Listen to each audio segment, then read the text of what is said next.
Good morning boss. ಇಷ್ಟೊತ್ತಿಗೆ 4:30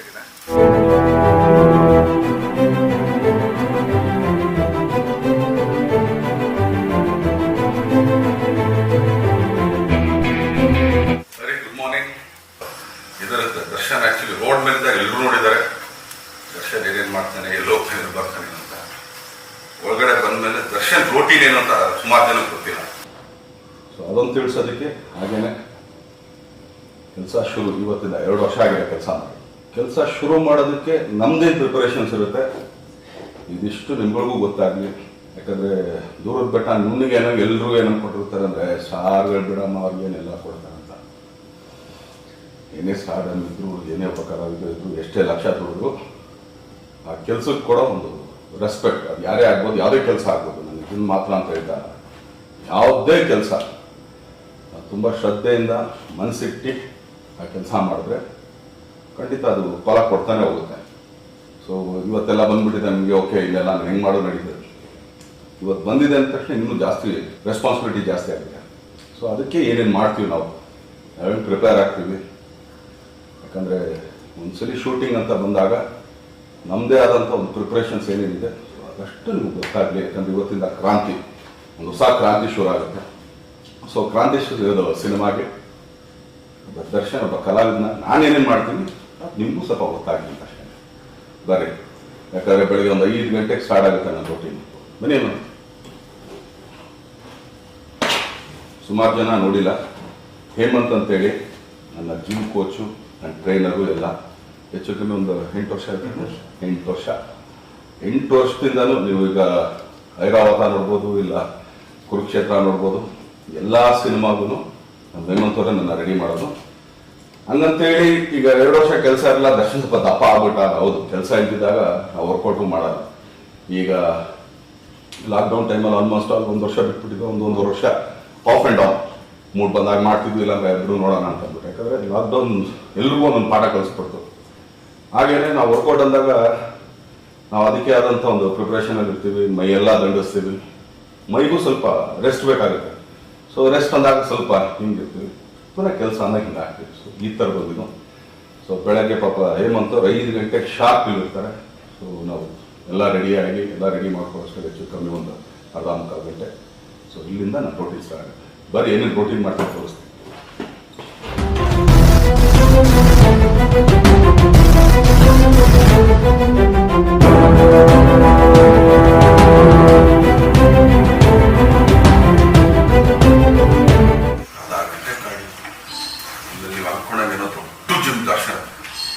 ಸರ್ವೇ ಸಾಮಾನ್ಯ ನಮ್ಮನ್ನು ವರ್ಕೌಟ್ ಮಾಡೋಕ್ಕೆ ಇರಿಸ್ಬೇಕು ಅಷ್ಟಕ್ಕೆ ರೆಡಿ ಮಾಡ್ಕೊಂಡಿದ್ದೀನಿ ಅಷ್ಟೇ. ಬರೀ ಎನರ್ಜಿ ಡ್ರಿಂಕ್ ಅಷ್ಟೇ. ಯಾಕಂದ್ರೆ ಇಷ್ಟು ಟ್ರೈನ್ ಔಟ್ ಅಂದಾಗ ಸ್ವಲ್ಪ ನೀರು ಹೋಗ್ತದೆ, ಸ್ವಲ್ಪ ಆ್ಯಕ್ಚುಲಿ ಪುಷ್ ಸಿಗುತ್ತೆ ಅಷ್ಟೇ.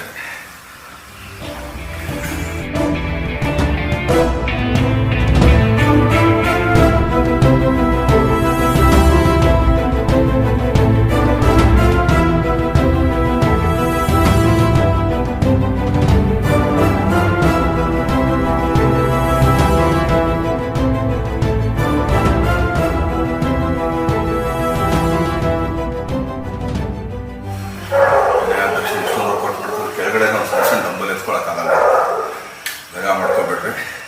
ನಂದಾಗಲೇ ಬ್ಯಾಕ್ L4 L5 2 ಹೋಗ್ಬಿಟ್ಟಿದೆ. ಕೆಳಗಡೆಯಿಂದ 1 kg ಎತ್ತಿದ್ರು ಮುಗೀತು ನನ್ನ ಕತೆ. ಸೊ ಅದಕ್ಕೆ ಸ್ವಲ್ಪ ಇದು ಕೊಡ್ತಾರೆ, ವರ್ಕೌಟ್ ಮುಗಿಸಿ ಮಾತ್ರ ಕೈ ಕೊಟ್ಬಿಡ್ತೀವಿ. ಅನ್ಯತಾ ಭಾವಿಸ್ಬಾರ್ದು.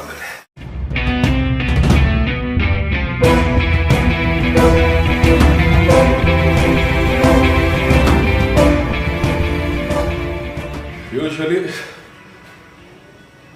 ವೇಟ್ ಟ್ರೈನಿಂಗ್ ಮಾಡಬೇಕಾದ್ರೆ ನೀವು ಎಷ್ಟು ಬೇಗ ಬ್ಯಾಕ್ ಟು ಬ್ಯಾಕ್ ಹೊಡಿತೀರಾ, ಸೊ ಮಸಲ್ ಇಂಪ್ರೂವ್ ಚೆನ್ನಾಗಿರುತ್ತೆ. ಯೂಶ್ವಲಿ ಈಗ ನಾನು ಅದಕ್ಕೆ ಹೊರಗಡೆ ನಾ ಶೂಟಿಂಗ್ ಹೋದಾಗ ಇನ್ನೊಂದು ಹೊರಗಡೆ ಜಿಮ್ ಮಾಡೋದಕ್ಕೆ ಸ್ವಲ್ಪ ಇದು ಮಾಡ್ತೀನಿ. ಯಾಕಂದ್ರೆ ನಾನು ಒಬ್ಬನೇ ಮಾಡಿ ಅಭ್ಯಾಸ. ಆಮೇಲೆ ಯೂಶ್ವಲಿ ವೇಟ್ ಟ್ರೈನಿಂಗ್ ಈಗ ನಾನು ಚೆಸ್ಟ್ ಮುಗಿದ ಪಡ ಹಿಂಗೆ ನಾನು ಮಾಡ್ಕೊಂಡು ಹೋಗೋದು. ಸೊ ಪಾಪ ಬೇರೆಯವ್ರಿಗೆ ಸ್ವಲ್ಪ ತೊಂದರೆ ಆಗುತ್ತೆ. ಅದಕ್ಕೆ ಸ್ವಲ್ಪ ಹೊರಗಡೆ ಕಮ್ಮಿ ನಾನು ಮಾಡೋದು. ಜಿಮ್ ಅಂದ ತಕ್ಷಣ ತುಂಬ ಮಲ್ಟಿ ಜಿಮ್ಮು ಅದು ಇದು ಅಫ್ಕೋರ್ಸ್ ಈಗೆಲ್ಲ ಸ್ವಲ್ಪ ಚೇಂಜ್ ಆಗಿದೆ. ಅಂದರೆ ನನ್ನ ಎಕ್ಸ್ಪೀರಿಯನ್ಸ್ ಪ್ರಕಾರ, ಯಾಕಂದರೆ ನನಗೆ ನಿನ್ನೆ ಮೊನ್ನೆ ಎಲ್ಲ ಮೊದಲಿಂದನೂ ಮಾಡ್ತಿದ್ದೆ. ನಮ್ಮ ಮೈಸೂರಲ್ಲಿ ಭೀಷ್ಮ ಜಿಮ್ ಅಂತಿತ್ತು. ಅಂದರೆ ಗರಡಿ ಮನೆ ಒಳಗಡೆ ಒಂದು ಸಣ್ಣ ಜಿಮ್. ಅವಾಗೆಲ್ಲ ಈ ಎಕ್ವಿಪ್ಮೆಂಟ್ಸ್ ಯಾವುದೂ ಇಲ್ಲ. ಆಗಲೂ ಜಿಮ್ ಮಾಡ್ತಾಯಿದ್ರು. ಅವತ್ತು ಬಾಡಿ ಬಿಲ್ಡರ್ಸ್ ಇದ್ದರು. ಇವತ್ತು ಸ್ವಲ್ಪ ಈಸನಾಗಿದೆ, ಟೆಕ್ನಾಲಜಿ ಮುಂದೇನೂ ಬಂದಿದೆ. ಆದರೆ ನಂದು ಒಂದೇ ಒಂದು ಇದು, ಈ ಜಿಮ್ ಮಾಡಿದೆ ಇಲ್ಲಿ ಸರಿ ಹೋಗಲಿ, ಆ ಜಿಮ್ ಮಾಡಿದೆ ಅಲ್ಲಿ ಸರಿ ಎಲ್ಲ ಯಂಗ್ಸ್ಟರ್ಸ್ ಹೇಳ್ಕೊಡೋದು ಒಂದೇ, ನೀವು ಯಾವುದೇ ಜಿಮ್ಗೆ ಹೋದರೂ ಕೂಡ ಕಬ್ಬಣನೇ ಹೊರಬೇಕು, ಅದು ಬಿಟ್ಟು ಇನ್ನೊಂದಿಲ್ಲ. ಸೊ ಜಿಮ್ಮಿಂಗ್ ಅನ್ನೋದು ಇಟ್ಸ್ ಅನ್ ಅಡಿಕ್ಷನ್ ಅಷ್ಟೇ. If you make it an addiction, ಅದೊಂಥರ ಇವತ್ತು ನಾವು ವರ್ಕೌಟ್ ಮಾಡಲೇಬೇಕು, ನಾನು ಫಿಟ್ ಆಗಿರಬೇಕು ಅಂದಾಗ ಎಲ್ಲ ಥರನೂ ಇದೆ. ಸೊ ಯೂಶ್ವಲಿ ನಂದಲ್ಲ ಅಂತ ಡೈಲಿ ಒಂದು 2 hours ತೆಗೆದಿಟ್ಬಿಟ್ರೆ ಆಮೇಲೆ ನೀವು ಅನ್ಕೋಬೋದು ದರ್ಶನ ಏನು ಶೋಕಿಲ್ಲ, ಎಲ್ಲ ಇದೆ, ಡ್ರಿಂಕು ಇದೆ, ಸ್ಮೋಕು ಇದೆ, ಇಲ್ಲ ಅಂತಲ್ಲ. ಬಟ್ ಲಿಮಿಟಲ್ಲಿದೆ ಅಷ್ಟೇ. ಎಲ್ರಿಗೂ ಹೇಳ್ಬೋದು ಸುಮ್ಮನೆ ಅದು ಇದು ಆಡು ಮೂಡು ಅಂತ. ಲಿಮಿಟಲ್ಲಿದ್ದರೆ ಇಷ್ಟೆಲ್ಲ ಮಾಡೋಕ್ಕೆ. ಇಷ್ಟು ವರ್ಕೌಟ್ ಮಾಡ್ಬಿಟ್ಟು ನೆಕ್ಸ್ಟ್ ಏನು ಅಂತ, ಇಷ್ಟು ವರ್ಕೌಟ್ ಮಾಡಿರ್ತೀವಲ್ಲ, ಕೆಳಗಡೆ ಪ್ರೋಟೀನ್ ಕುಡಿದ್ರೆ ಅಲ್ಲಿಗೆ ಇಷ್ಟು ವರ್ಕೌಟಿಗೆ ಸಮ ಆಯ್ತು. ಚಲ ಕೆಳಗಡೆ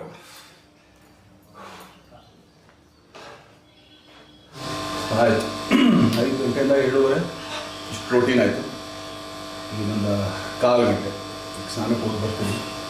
ಆಮೇಲೆ ಇಲ್ಲಿಂದ ನ್ಯೂ ವೆಂಚರ್ ಕ್ರಾಂತಿಗೆ ಎಲ್ಲರೂ ಸೇರಿ ಕ್ರಾಂತಿ ಆಡ್ಕೊಂಡು ರೆಡಿ ಆಗಿ ಚಲೋ.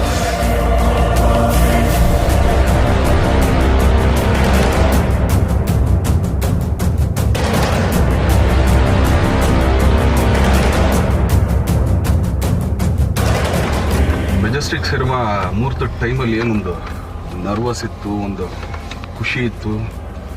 ಸೊ ಇವತ್ತು ಸ್ವಲ್ಪ ಅದೇ ಥರ ಫೀಲ್ ಮಾಡ್ತಾಯಿದ್ದೀನಿ. ಏನಕ್ಕೆ ಅಂತಂದರೆ 2 ವರ್ಷ ಆಯ್ತು ಆ್ಯಕ್ಚುಲಿ ಕೆಲಸ ಮಾಡಿ, ಬಣ್ಣ ಹಚ್ಚಿ.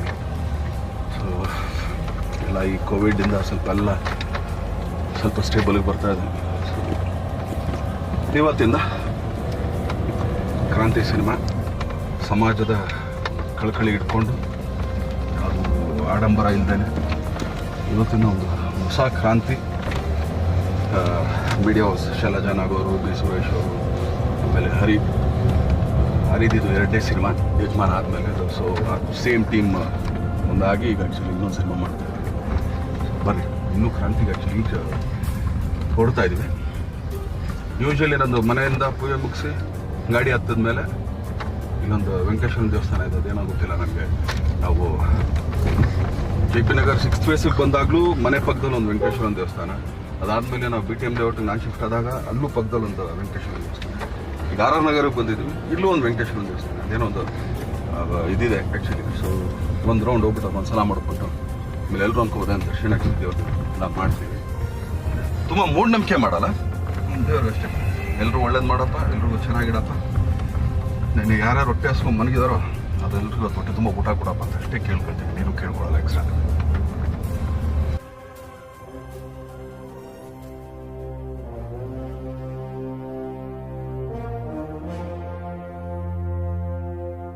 ಸ್ವಲ್ಪ ಕಡೆ ತೋರಿಸಪ್ಪ ನಮ್ಮ ಡೈರೆಕ್ಟ್. ಈಗ ಆ್ಯಕ್ಚುಲಿ ಮೊದಲನೇದಾಗಿ ಫಸ್ಟ್ ಡೇ ಇದು ರೋಟೀನು, ಇದು ನಮ್ಮ ಜಾಗ, ನಮ್ಮ ನಿರ್ದೇಶಕರು ಇಲ್ಲಿದ್ದಾರೆ. ಫಸ್ಟ್ ಮ್ಯೂಸಿಕ್ ಡೈರೆಕ್ಟರ್ ಹೋದವ್ರು ಹೇಳ್ದಂಗೆ, ಬಟ್ ಈಗ ಇದು 2ನೇ ಸಿನಿಮಾ ಡೈರೆಕ್ಟ್ರು. ಸೊ ಏನು ಸರ್, ಕ್ರಾಂತಿ ಏನು ಮಾಡಬೇಕು ಅಂತ ಕಂಡಿದ್ದೀರಾ ಸರ್? ಅಕ್ಷರ ಕ್ರಾಂತಿ ನೋಡ್ರಪ್ಪ. ಈಗ ಅಕ್ಷರ ಆ್ಯಕ್ಚುಲಿ ಏನು ಯಜಮಾನ ಮಾಡಿದಾಗ 8ನೇ ಕ್ರಾಂತಿ ಒಂದು ಮಾಡಿದ್ವಿ.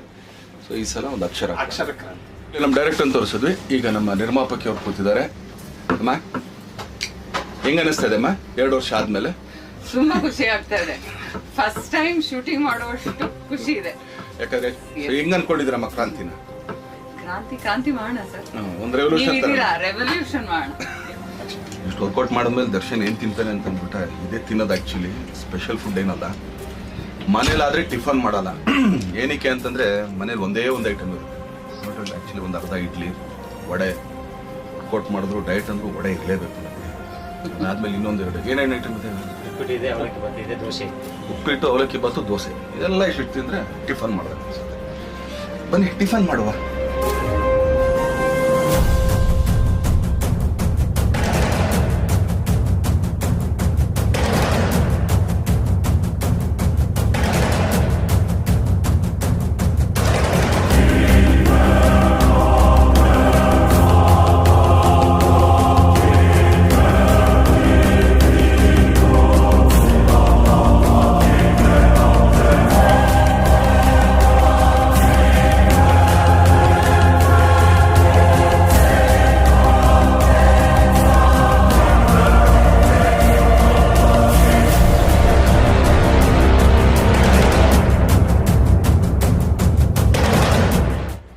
ಆವಾಗಲೇ ಆಕ್ಚುಲಿ ಡೈರೆಕ್ಟರ್ ಪರಿಚಯ ಮಾಡಿಸಿದ್ವಿ, ಆಮೇಲೆ ನಿರ್ಮಾಪಕರು ಪರಿಚಯ ಮಾಡಿಸಿದ್ವಿ.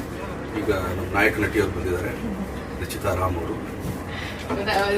ಒಫಿಷಿಯಲ್ ಕನ್ಫರ್ಮೇಶನ್ ಇದು. ಫಸ್ಟ್ ಟೈಮ್ ಮ್ಯಾನಿಟಲ್ ಬಂದು ಕುತ್ಕೊಂಡು ಈ ತರ ಒಂದು ಇಂಟರ್ವ್ಯೂ ಮಾಡಿದ್ರು, ಇದೇ ಒಂದು ಖುಷಿ ನನಗೆ. ಒಂಥರ ನನ್ನ ಸಿನಿಮಾನೇ, ಬಟ್ ನಾನು ಕ್ಯಾಮ್ರಾ ಹಿಂದೆ ಇರ್ತೀನಿ. ಅವಾಗ ಬಂದು ಹೋಗ್ತೀನಿ, ಸೆಟ್ಟಿಗೆ ಬರ್ತೀನಿ. ಪ್ರೊಡ್ಯೂಸರ್ ಸ್ವಲ್ಪ ಹಿಂಸೆ ಇಡ್ಬೋದು, ಖಂಡಿತ ಡೈರೆಕ್ಟರ್ ಇರ್ಬೋದು, ಖಂಡಿತ ಸರಿಗಿರ್ಬೋದು. ಮತ್ತೆ ಡೈರೆಕ್ಟರ್ ಸರ್, ಪ್ರೊಡ್ಯೂಸರ್ ಮೇಡಮ್, ನಮ್ಮ ಅಣ್ಣನಿಗೆ ತುಂಬಾನೇ ಕಷ್ಟ ಕೊಟ್ಟರು. ನಾನು ಬಂದು ಕಿಡ್ನಾಪ್ ಮಾಡ್ಕೊಂಡು ಹೋಗ್ತಾ ಇರ್ತೀನಿ. ನಮಗೆ ಇದೊಂದು ಕಂಡೀಷನ್.